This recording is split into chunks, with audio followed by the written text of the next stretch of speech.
नमस्कार, मैं हूं आपके साथ रोशन लाल सैनी। आप देख रहे हैं न्यूज़ 14 टुडे। न्यूज़ 14 टुडे के खास कार्यक्रम सीधे सवाल में आपका स्वागत है। आज हम बात करेंगे सहारनपुर मंडल में अपराध को लेकर, यहाँ की कानून व्यवस्था को लेकर, जिस पर बात करने के लिए, सीधे सवालों का जवाब देने के लिए हमारे साथ मौजूद हैं डीआईजी अजय साहनी जी। सर, आपका न्यूज़ 14 टुडे के खास कार्यक्रम में स्वागत है। सबसे पहले यही सवाल है कि कल महाशिवरात्रि पर्व है, क्या कुछ तैयारियां हैं सुरक्षा के मद्देनजर? कल महाशिवरात्रि के पर्व में जो हमारे रेंज के तीनों जनपद हैं, सहारनपुर, मुजफ्फरनगर और शामली, उनमें 166 हमारे मंदिर हैं जहाँ पे जलाभिषेक होगा। 11 शोभा यात्राएं हैं। साथ ही कांवड़ में भी प्रदेश के अन्य स्थानों से लोग आ रहे हैं, हरियाणा से, दिल्ली से, राजस्थान से, यूपी के अन्य स्थलों से। उसको देखते हुए जो रूट व्यवस्था है उसको सेक्टर में डिवाइड किया गया है और तीनों रेंज के पूरे जनपद जितने हैं उनको हमने 5 सुपर जोन, 17 जोन और 51 सेक्टर बना के उसको डिवाइड किया है, जहां पर लगातार एडिशनल एसपी, सीओ और इंस्पेक्टर रैंक के अधिकारी पेट्रोलिंग करते रहेंगे। जहां भीड़ भाड़ वाले स्थान है उन सभी पे अलग से ड्यूटी लगाई गई है और मुख्यालय द्वारा हमें 21 प्लाटून पीएससी प्रदान की गई है, जिसको तीनों जनपदों में संवेदनशील स्थानों पर लगाया गया है। इसके अतिरिक्त लगातार ड्रोन से भी हम लोग निगरानी का काम कर रहे हैं। तीनों जनपद में स्ट्राइक रिजर्व रखा गया है और हमारे तीनों जनपद के एसएसपी द्वारा जो भी प्रतिनिधि हैं मंदिरों के, अन्य धार्मिक स्थलों के, इसके साथ ही व्यापार मंडल और जो जनता के लोग हैं, जो सहयोगी लोग हैं, उनके साथ मीटिंग बैठक की गई है और उनका भी लगातार इसमें सहयोग लिया जा रहा है। साथ ही जो हमारे पास पीआरवी के वाहन हैं उनको भी इस पर्व को देखते हुए इसके अनुसार उनका रूट चार्ट बनाया गया है और स्ट्राइक रिजर्व भी रखी गई है और इसको सारी फोर्स हमारी सकुशल कल संपन्न कराने के लिए लगी हुई है।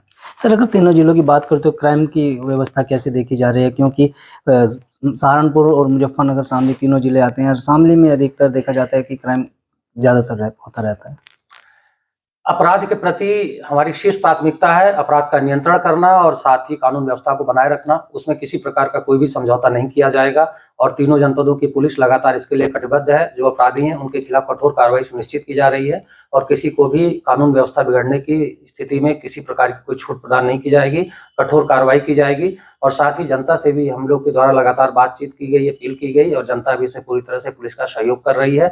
हमें लगातार सूचनाएं जो भी होती हैं प्राप्त होती हैं और जो भी क्रिमिनल है उसके साथ जिस प्रकार की भाषा होगी उस प्रकार से विधिक कार्रवाई सुनिश्चित की जाएगी। सर, गोकसी के ज़्यादातर मामले देखने को आते हैं, उसको लेकर क्या कुछ तैयारियां हैं प्रशासन की तरफ से? क्योंकि कई बार मुठभेड़ में भी कई लोग पकड़े जाते हैं और पुलिस के ऊपर भी जो गोकस हैं वो हमला कई बार कर देते हैं, उसके लिए क्या कुछ तैयारी है? गोकसी के मामले में पिछले 5 वर्ष में जितने गोकसी के अपराध हुए हैं पूरे रेंज में, सबकी सूचना इकट्ठी की जा रही है और कल त्योहार संपन्न होने के बाद पूरे रेंज में इनके खिलाफ एक अभियान चलाया जाएगा और इसमें जो भी गोकसी की घटना होगी उसमें एनएसए की कार्रवाई सुनिश्चित कराई जाएगी और जो भी सक्रिय अपराधी पिछले 5 वर्ष में है, कल त्योहार संपन्न होने के बाद इन सभी के खिलाफ, जिनके खिलाफ एचएस नहीं भी खुली हुई, अभियान चला के इनकी हिस्ट्री शीट खोली जाएगी और ऐसे मामले को बहुत ही कड़ाई के साथ निपटा जाएगा। सर, कुछ नशे के सौदागर हैं जो पश्चिम उत्तर प्रदेश को उड़ता पंजाब बनाने की फिराक में रहते हैं और पंजाब, हरियाणा, हिमाचल प्रदेश से यहाँ पर कई बार स्मैक जैसी सूखे नशे की तस्करी होती रहती है, उसको लेकर क्या कुछ है?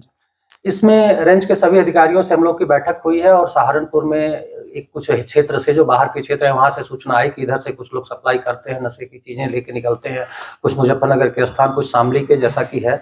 इसमें पिछले 1 वर्ष में जितने भी मुकदमे पंजीकृत हुए थे उनको देखा गया है और इनके रूट है जहां से भी आ रहा है उन सभी स्थानों पर तीनों जनपदों की पुलिस अच्छा काम कर रही है और लगातार उनको सुनिश्चित करके उनके खिलाफ कार्रवाई सुनिश्चित कर रही है। इसके साथ ही जो गार्जियंस हैं, बाकी अन्य जो लोग हैं, उनको भी, इवन आप लोग मीडिया के बंधुओं से भी ये लगातार हम लोग की वार्ता में आग्रह किया जा रहा है कि कोई भी इस प्रकार की कहीं छोटी से छोटी भी सूचना हो तो हम लोग से शेयर करें ताकि हम लोग इसमें कठोर कार्रवाई कर पाए। सर, जो सरकारी भांग के ठेके छोड़े जाते हैं, कई बार उन पर भी देखा जाता है, चाहे वो आबकारी विभाग की मिलीभगत से होता हो या कई बार निम्न स्तर पर थाने की पुलिस या सिपाही के स्तर से भी कई बार देखा मिलीभगत होती है। भांग के ठेकों पर भी कुछ अवैध नशीले पदार्थ बेचे जाते हैं, उनके लिए क्या कुछ? जो सरकारी भांग के ठेके हैं वो भांग बेचने के लिए अनुमन्य होते हैं नियमों के अनुसार और अन्य कोई ऐसा उसमें अवैध पदार्थ बेचना उनके लिए बेचा नहीं जा सकता है। इस मामले में पुलिस और आबकारी की टीम दोनों मिलकर लगातार काम करेगी और इसमें हम भी उन लोगों के साथ बैठक कर रहे हैं और जो भी दुकानें ऐसी होंगी जो उनके पास अनुमति है उसके अतिरिक्त कुछ बेचेंगे तो उनके साथ भी उसी प्रकार कार्रवाई सुनिश्चित की जाएगी जैसे अन्य अपराधियों के साथ की जा रही है। सर, अगर सहारनपुर, शामली जिले को मानते हैं, यमुना नदी यहाँ से होकर गुजरती है, जहाँ पर खनन का कारोबार बड़े स्तर पर होता है, तो कई बार पट्टों की आड़ में अवैध खनन को भी अंजाम दिया जाता है और हरियाणा के खनन माफिया जो वो उत्तर प्रदेश की सीमा में घुसकर खनन को चोरी भी कर लेते हैं, क्या कुछ इसमें? जैसा कि आप जान रहे हैं, खनन को लेके पहले काफी बदनाम रहा था ये क्षेत्र, लेकिन लगातार इसमें कार्रवाइयां हुई और आज की डेट में इसका बहुत अच्छा परिणाम हुआ है कि सहारनपुर या अन्य स्थानों पर हमारे जो भी खनन है जो लीगल हैं वही चलेंगे, अन्य सभी बंद हुए हैं। इसमें काफी मात्रा में कार्रवाई की गई। बड़े जो माफिया थे उनके खिलाफ मुकदमे पंजीकृत किए गए हैं, उनकी संपत्ति करोड़ों अरबों रुपए की जब्त की गई है और इस मामले में किसी प्रकार का कोई समझौता नहीं होगा। जैसा सरकार का हमें सीधा सीधा निर्देश है प्रशासन और डीजीपी महोदय का, उसी के अनुसार कार्रवाई सुनिश्चित की जाएगी।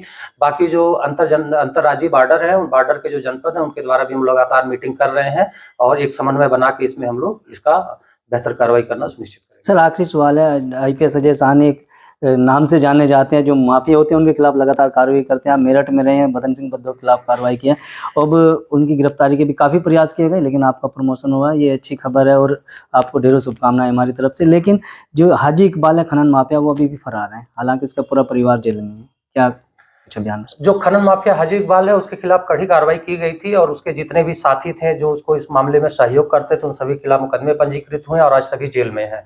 इनकी जितने भी करोड़ों अरबों रुपए की अवैध संपत्ति थी वो सारी की सारी जब्त की गई है और गैंगस्टर के खिलाफ इन पे कार्रवाई की गई है। और यहाँ से संस्तुति गई थी एडीजी महोदय द्वारा, इनाम की राशि बढ़ाकर 50,000 से हाजी इकबाल पर 1 लाख रुपए की गई है और उसमें भी हमारी टीमें लगातार लगी हुई हैं और अन्य जो एजेंसी उनसे भी हम लोग सहयोग ले रहे हैं। किसी भी के साथ किसी प्रकार के अपराधी के साथ मुरवत नहीं बरती जाएगी। विदेश में ना भाग पाए उनका पासपोर्ट भी जब्त कर लिया? जी, वो सारी कार्रवाई चल रही है। बिल्कुल, ये थे देखिए हमारे साथ आईपीएस अजय साहनी, सहारनपुर रेंज के डीआईजी साहब, जिन्होंने साफ कर दिया है कि अपराध किसी भी सूरत में बख्शा नहीं जाएगा, अपराधियों के खिलाफ लगातार कार्रवाई की जाएगी। और महाशिवरात्रि पर्व पर तमाम जो जनपद सहारनपुर, मेरठ, माफ कीजिएगा, जनपद सहारनपुर, मुजफ्फरनगर, शामली, जितने भी मंदिर शिवालय हैं उन सब पर व्यवस्था, सुरक्षा की व्यवस्था के खासे इंतजाम कर दिए गए हैं और खनन माफियाओं के खिलाफ भी अभियान चलाया जा रहा है। और साथ ही जो नशे की तस्करी करने वाले लोग हैं, चाहे हरियाणा, पंजाब से हो, हिमाचल प्रदेश से, उत्तराखंड से हो या पश्चिमांचल से या उत्तरांचल से, कोई लोग अगर इस तरह से स्मैक या अन्य मादक पदार्थों की तस्करी कर रहे हैं तो उनके खिलाफ भी अभियान छेड़ने का इन्होंने अब बीड़ा छेड़ दिया है। ताज़ा खबरों के लिए बनी रही न्यूज़ 14 टुडे के साथ। अगर आप ये खबर फेसबुक पर देख रहे हैं तो वीडियो को लाइक करके पेज को फॉलो करें। इसके अलावा अगर आप इस खबर से यूट्यूब के जरिए जुड़े हैं तो चैनल को सब्सक्राइब करके बेल आइकन दबाना बिल्कुल ना भूलें। नमस्कार।